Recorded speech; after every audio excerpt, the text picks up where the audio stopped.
Guys, sa ngayon, ano tayo? What's inside our ref? Yes?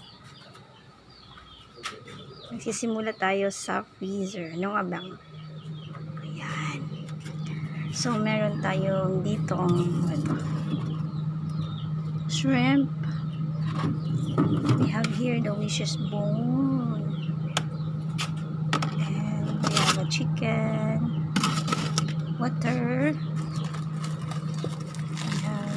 So, 3 pieces of lumpia Shanghai. Yeah, we have here their milk. And we have, what is this? Charcoal.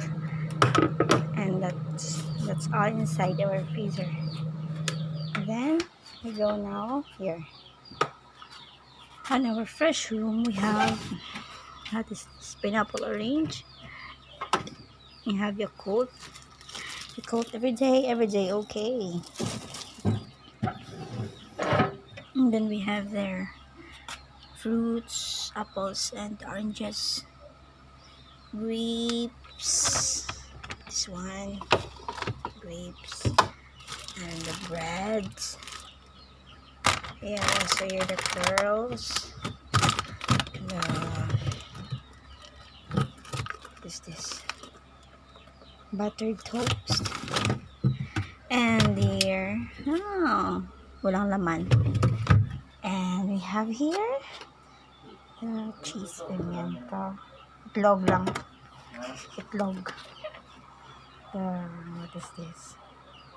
Sandwich. Platos. We have 1 okra here.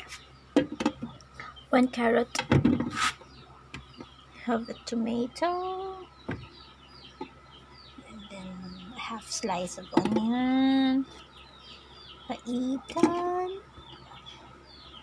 And calamansi. We have there the honey. What is that? What is this? I don't know. And this one is also the charcoal. So that's inside our ref. Bye.